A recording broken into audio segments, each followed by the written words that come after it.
From Peoria, Videomax Limited presents Midstate Magazine with your hosts, Jonna Bond and Kira Elliott.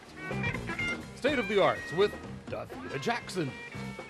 Award-winning news with Elise Escaronli and Starlina Trainer. And the Midstate Reporters. The Sportin' Life with Charlie Marlowe. Street Team with Emily Morrow and Teresa Philbin. Our man with the movies is Bob Maher. And Food for Thought with Lanika Jackson. And Jacqueline Heineman takes us about town. Now, from Studio One at Bradley University in America's friendliest city, Midstate Magazine with your hosts, Jonna Bond and Kira Elliott. Hello, Peoria. I'm Kira Elliott. And I'm Jonna Bond. Jonna, doesn't it feel like just yesterday that we had our first show? Well, I was going to say it feels like just yesterday we came as freshmen to Bradley. Oh, God, don't say that. Time flies by pretty quickly. It does seem like not too long ago, though. Time flies when you're having fun, I should say. I haven't been having that much fun. I know, the stress and everything. Oh, well, but I just can't believe that everything's over now, you know, the season, everything like that. We still have a whole semester left. It's just, you know. But we're done here, and they're never going to hire us back. I doubt they'll hire us back. No. We got to negotiate we don't have these a chance. contracts. Yeah, with exactly. We should have just gotten it for the whole year because we don't have a chance. Yeah, I know. I can't believe it's already our last show. But let's see what's coming up next with the news. Starlina and Elise, ladies.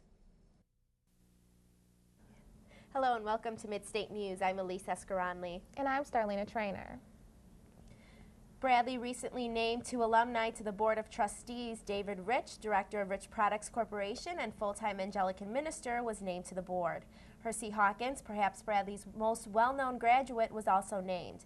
Hawkins, a 1988 grad, led Bradley's men's basketball to a Missouri Valley Conference championship in 1986. He went on to play in the NBA and was named an All-Star in 1991. Hawkins now works as an announcer for the Memphis Grizzlies and runs summer camps with Bradley coach Jim Less for children of Caterpillar employees.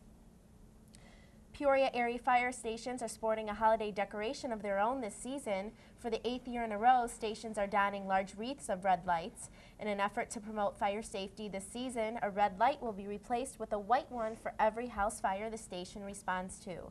The Keep the Wreath Red campaign began December 1st and will last through the new year.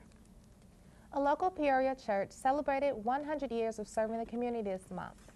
St. Bernard's Church celebrated the centennial with a series of renovations and a special mass. The service was standing room only as parishioners discovered the new look of the old church. Changes to the church included a new ceiling, marble altar, and retouched stations. All in all, they cost $320,000. Athletics at Bradley are not only a part of the university, but the community as well. Our sports reporter Katie Lee got a chance to talk to men's basketball coach Jim Less about Bradley sports. Although nowadays basketball is synonymous with Bradley, the now illustrious team stemmed from very humble beginnings. Under the guidance of second-year head coach Jim Less, the Braves return 11 players, including 4 starters, from last year's team. Well, I think, Bradley basketball has a great tradition in history, and, certainly we've had our share of great teams and great players, but I think when you look at the types of players that we have now, they're just so, bigger, faster, stronger. Senior James Gillingham is routinely listed among the league's top 10 players. Our team goal is to be, to be one of the best teams in the Valley, and in order to do that, everyone's got to be on the same page. The Braves are 91-27, which is a 77% win record in non-conference games at Carver Arena, and 10-1 in season opening games on their home court at the Peoria Civic Center venue. I really don't put goals in terms of tangible number of wins, championships, postseason appearance. I look at goals of who we want to be on a daily basis. Yeah, I think the camaraderie on this team is great. We get along really well. Reporting for Midstate Magazine and cheering for the Braves. Back to you, Starlina and Elise. Gun safety is the focus of a new program in Central Illinois. Project Child Safe, provided through a $50 million federal grant, passes out gun locks to owners of desiring them.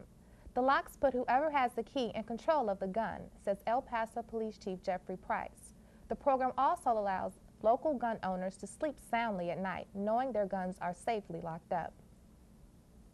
Westlake Hall, one of the 3 original buildings on Bradley's campus, is in dire need of renovations. The building is home to the College of Education and Health Sciences, yet only 3 classrooms are housed there. Water is only available in the basement of the 3-story facility, and the asbestos-lined pipes are fraying. The renovations have been at the top of Bradley's to-do list since 1991.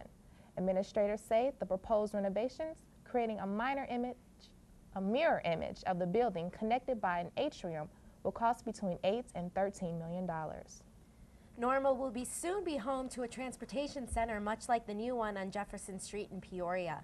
Officials say the state will contribute $1.3 million to the $31 million project due to begin construction next year. Another $16.7 million of federal funding will offset the cost to the city. Normal will be responsible for the rest of the cost for the facility. In tonight's Oddly Enough, Colombian officials will test a new way to combat the drug industry in that country. In a partnership with a French department store, factories in southern Colombia will begin production on push-up bras and thong underwear. The lingerie, produced by local peasant women, will be sold in 12 Colombian stores. The effort comes in response to the former coffee growers now raising crops of illegal substances. Officials project the undergarments will net over $140,000 in their first year of production. That's all for this edition of Midstate News. Back to you, John and Kira. Well, Jonna, you know there are a few good things about the end of the year. What would that be? Well, of course, no more school. That's true, and we get a pretty long break, too. We get a month break. Yeah, we do. A month. Well, Months except for those poor kids that have to take those January interim classes. Yeah, like some of those aren't that great. Anyways. Let's check out About Town with Jackie Heineman.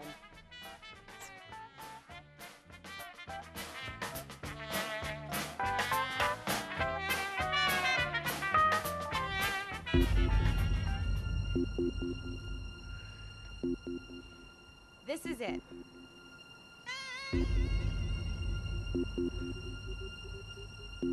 I was in training for my Judgment Day. Sure, I can handle taking on Koopa Troopa on the Super Mario Kart Raceway, but I needed to taste something stronger, something more intense, and something extreme. I was not only going to be a gamer, I was going to become the game.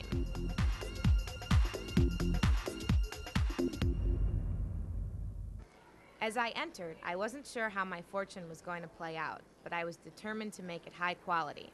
I continued my training at InPlay, Peoria Gamers Paradise.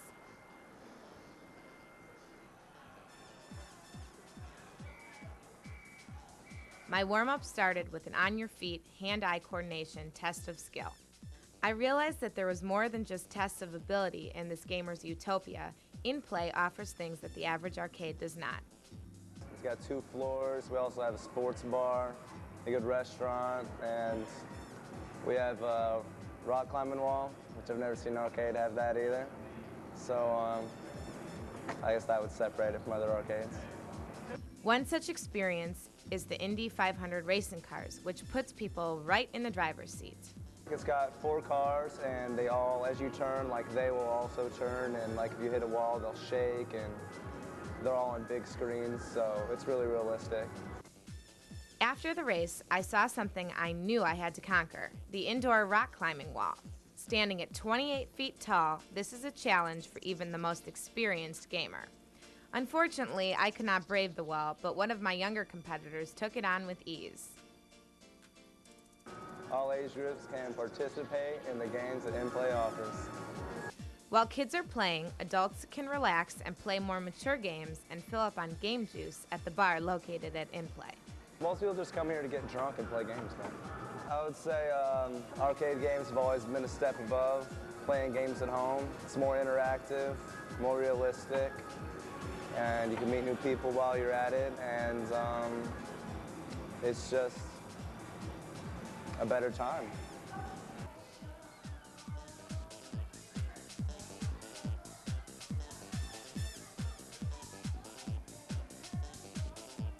After a long, hard day, my training paid off. I had games down to a science. I was a whiz kid. I conquered Nintendo and moved on to the gamer nation. I, myself, am finally a true gamer. Back to you, Jonna and Kira. It was cute. But anyways, so we were talking about break, right? Yeah. What are you doing for break? Well, I am for my very first time ever, and I know you've already been there, so Yes. don't rub it in. I'm going to Vegas. Yes, yes, So that's I'm a great so place to excited. go.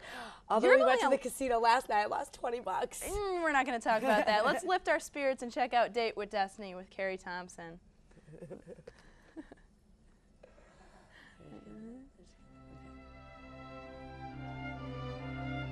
That was like a second and a half. Hi everyone, welcome back to our weekly motivational segment, Date with Destiny. I'm your host, Carrie. It was a cold, dark evening back several years ago, and a college student by the name of Fred Smith was waiting to receive a grade for his senior paper in his favorite business class.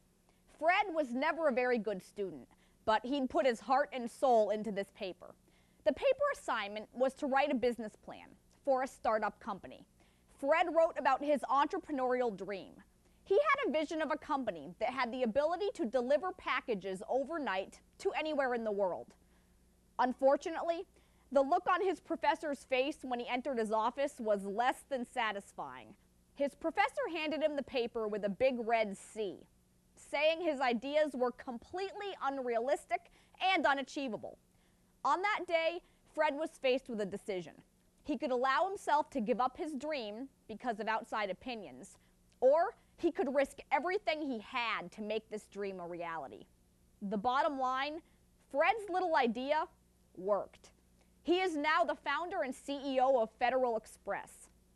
Each day, many of us are put in very similar situations to Fred. We have to make the choice between listening to our dreams or the negative opinions of those around us. A lot of times, we avoid taking risks because we are so scared of failure or from fear of rejection.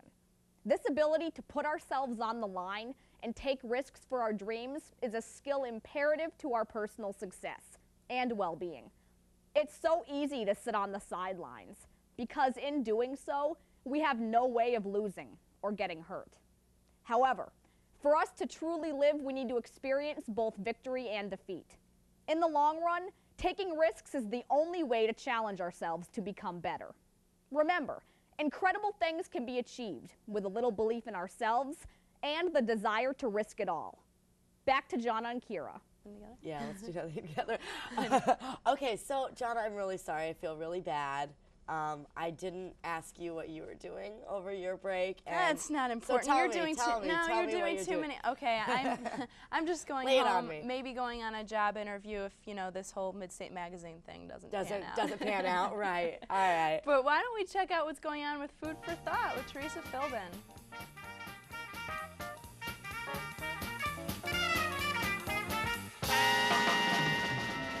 When you're looking for good atmosphere, good wine, and first-rate service, the choice is clear. The Grill in Fulton is the place to be. Now, deciding what to order on the menu, on the other hand, is food for thought. The Grill in Fulton is a fine dining restaurant serving up American-style steaks and seafood. I decided to go with their famous sea bass. It's just too bad I couldn't taste their excellent wine. What makes the Grill stand above the rest in Peoria, I think, is certainly the wine list. We have the only Wine Spectator award-winning list in Central Illinois. Terrific service and wonderful food. The location isn't too shabby either. It's a great location. It's right downtown, right across from the Civic Center. We do a lot of symphony and other events. This position in the heart of Peoria is apparent in the type of people they serve. We're, kind of a key place for business and financial leaders, political leaders here in the city, and we're also a kind of a special occasion restaurant. Our proximity to the Civic Center helps a lot for kind of special occasion event stuff. These aren't the only things that set the Grill in Fulton apart. I think the pride in the kitchen. Everybody back there anyway takes real pride in their food and tries to put out the best quality it can. That pride is, without a doubt, shown in their food. There's a variety of choices on the menu to satisfy any craving you may have. But if you're worried about time, don't be. It all depends on you. If you want to come in for lunch and have a quick business lunch, we can be in and out easily in 45 minutes. For a nice, long, leisurely kind of romantic dinner, folks sometimes spend 3 or 4 hours with us. Now that sounds good to me. By the way, have I mentioned how good the food is? Wow, these crusted onions are great. All I need now is a romantic dinner date. Well, this is Teresa Philbin with Food for Thought. Back to you, Jonna and Kira. So how's your holiday shopping going? Why does that seem so funny to you? I don't know why. It's not really going. I was thinking today after you and I go to lunch, we can go to the new mall and shop, because I have nothing yet. Maybe, okay, I did sleep an extra 2 hours this morning, so maybe I'll be able to go to the mall with you, because I have a Secret Santa thing coming up on Sunday that I haven't bought a gift for yet, and I won't have time this weekend. Yeah. So maybe we should go to the mall. I should get my afterwards. Dad's gift, my mom's gift. I have to get your gift, but I can't do that while I'm shopping with you. Don't buy me anything, because I'm not getting you anything. Well, I can't help. I mean, all right, well, I'll decide. Whatever. I'll think about Here's that. Here's Davita Jackson with State of the Art. Stay tuned.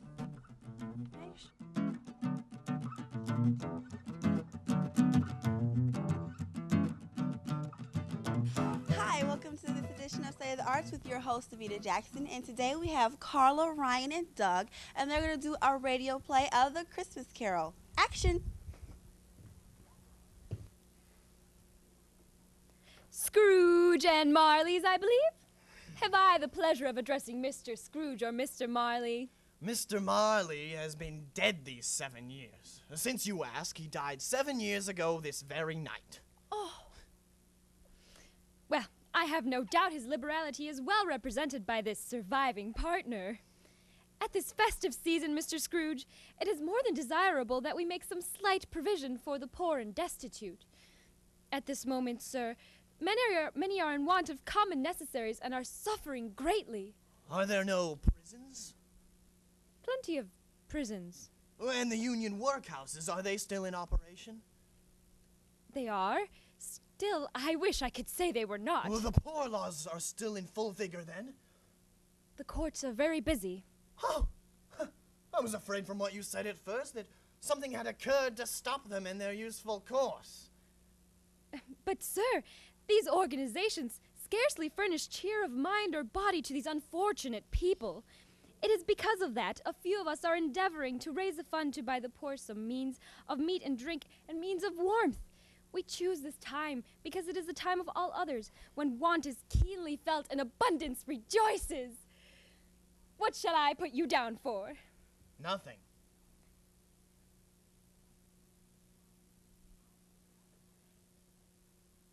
Ah, you wish to be anonymous.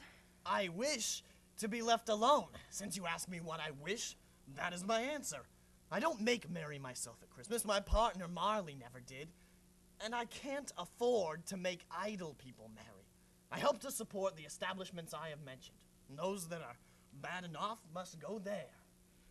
Many can't go there, and many would rather die. Well, if they would rather die, they'd better do it and decrease the surplus population. Besides, it's not my business. It's enough for a man to understand his own business and not interfere with other people's. So I bid you good afternoon. Good afternoon. Merry Christmas, Uncle. God save you. Ah, humbug. Christmas a humbug, Uncle. You don't mean that, I'm sure. I do, and close that door. What right do you have to be merry? And what reason do you have to be merry? You're poor enough. Come then. What right have you to be dismal? What reason have you to be morose? You're rich enough. Bah, humbug. Don't be cross, Uncle. What else can I be when I live in a world of fools such as this? Merry Christmas? Out upon Merry Christmas. What's it to be but a time of paying bills without money? If I could work my will, every idiot who goes about with Merry Christmas on his lips should be boiled in his own pudding, he should. Uncle! Nephew! Keep your Christmas in your own way, and let me keep it in mine. Keep it? But you don't keep it. Well, then let me leave it, then. Much good as it's ever done you, or will. What? Why, it's done me a lot of good. Apart from its sacred celebration, it's brought me good time. A kind, forgiving, charitable, happy time. A time when people open their hearts. Sometimes hearts that stay closed the rest of the year.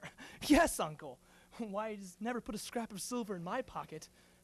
But I say, God bless it. Well, you're quite a powerful speaker, sir. I wonder you don't go into Parliament. Don't be angry, Uncle. Come, dine with us tomorrow. No, I won't dine with you. But why? Why did you get married? Because I fell in love. Because you fell in love. Good afternoon. But Uncle, you never used this as an excuse before not to come see me. Why use it now? Good afternoon. Uncle, why can't we be friends? We've never had a quarrel to which I've been a part, and we never will. And I've come here to pay homage to the Christmas spirit, and I'll keep my Christmas cheer to the last. So a Merry Christmas, Uncle. Good afternoon. And a Happy New Year. Bah! Thank you for that wonderful performance. And now for our PSA.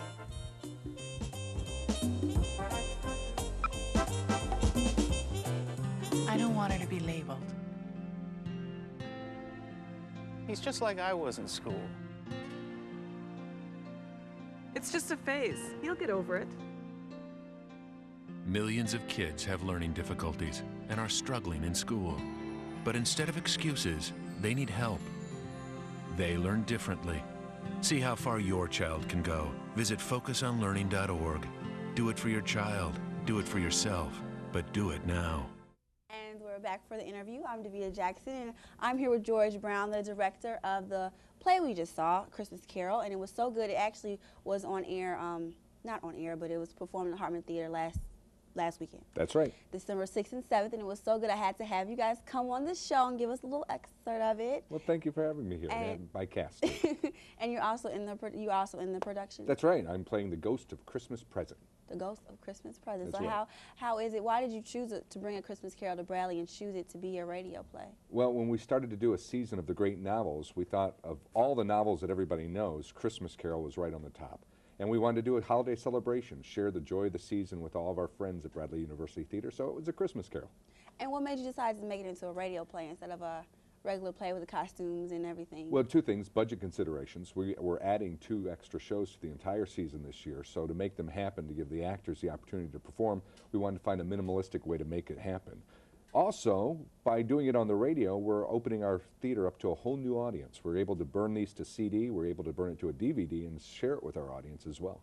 Okay, and how is it working with the radio play style? How was that? Oh, probably the biggest challenge is finding the sound.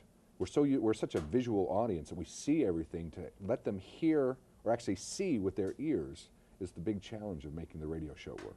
Okay, I really enjoyed Christmas Carol, and there's more going on next semester. Could you That's right. tell us about that? Oh, we come back with Treasure Island, a children's show in January. In March, we're doing a wonderful adaptation of The Odyssey by Derek Walcott, an African-American Caribbean playwright. We're actually bringing in Chuck Davis from the African-American Dance Ensemble to help perform with that show. Then we're going on to do Time Machine, and we're ending the season with Pride and Prejudice. So it's a season of the great novels. Season of the great novels. I have my tickets. I know you have your tickets, and you might be able to be heard on the radio. Oh, yes. So try to check that out. See if you can check that out. Thank you for joining me today. Thank you, and that's all. Have a wonderful holiday. Back to John and Kira. That was good. That was a great reading. That was a great reading. Really interesting. It makes me realize the change in attitude that people get over the holidays. How do you mean? Well, I mean, I feel like I need to tip more when I go out. Yeah. I feel, I always tip the typical 15 to 20. I was looking up some charities online today. There's all kinds of stuff going on. There's something called Coats for Kids. Of course, the Salvation Army is outside of almost every Walmart you go to. I know, they ring the now. bells. Power to those Giving people Trees that in do the that. old mall right now. Yeah. And you can find all kinds of stuff online if you just surf the web. Just Google, go on Yahoo, do something like that. Whatever. But speaking of the spirit of holidays, let's check out Bob Marr with a really classic holiday movie.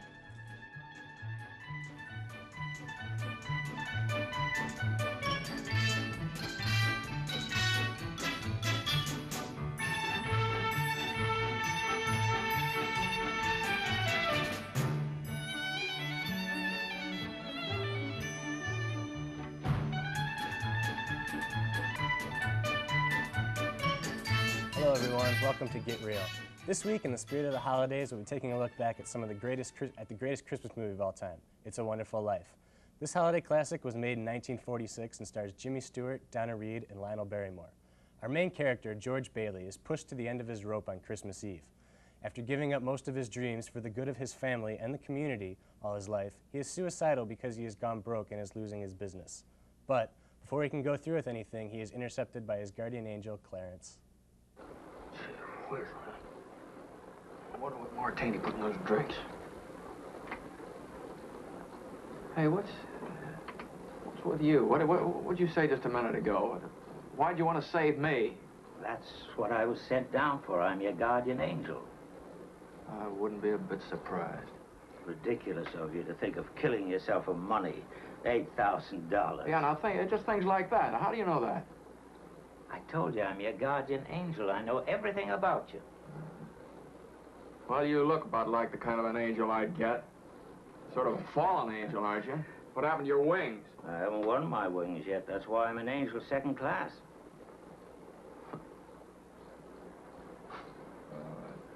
I don't know whether I like it very much being seen around with an angel without any wings. Oh, I've got to earn them. And you'll help me, won't you? Sure. How? By letting me help you.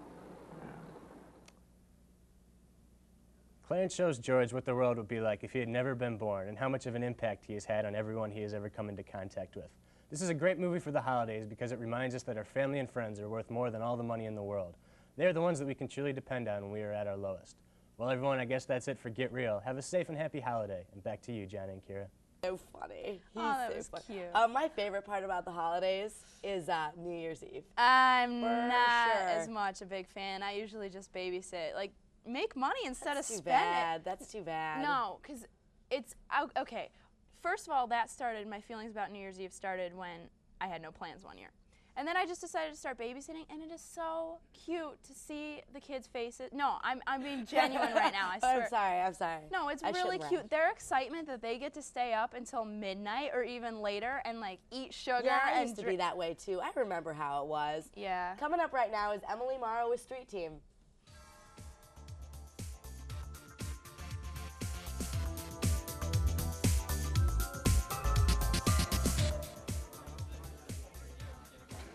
Not playing, please keep the noise down so the players that are playing can hear. Bingo, a game of chance or a highly structured game of strategy. Only the bingo people know. Today, I'm going to unravel the enigma that is bingo by tapping into the minds of the people that play this mysterious game. To further understand the bingoers, I had to mingle amongst them, and what I found was both beautiful and dangerous. I think last week we busted an older gentleman, probably 98, stealing 5 Butterfingers. So obviously, I could trust no one. I do The not. few bingoers I spoke to, though, disclosed little of this matter. Nope, don't do that. No. What are these things? So it goes from that to people breaking into cars to people stealing stuff and fighting over tables that they think are lucky. It's crazy. Yes, crazy indeed. One other woman was brave enough, though, to talk to me candidly about her one and only vice. Alas, she was no help. I yearned for information on these alleged good luck charms, but all I got was... Before, I would say probably 7 years ago when bingo first came out, it was, they're only playing for $25 here, $25. These people go through the line, they're spending $400. I mean, they're getting mad, when people next to them are winning and they walk out and they're losing. So it's pretty serious. After spending an entire day at the community bingo in Peoria, I knew I had to leave. All the pushers, dealers, swindlers, is far too intense for a girl such as myself. I left that place a little older, a little wiser, and a whole lot more scared. Back to you, John and Kira. Kira, I just wanted to tell you that the holidays, I hope you have a great holiday. I hate not being around you so much. Oh, that's so sweet. I know. You're like addicted to me. It's like a dirty addiction. Yes. That's okay. I We'll don't see like each other saying it. soon enough. And we want to wish happy everybody holidays. else happy holidays. I'm Jonna Bond. I'm Kira Elliott. Good night.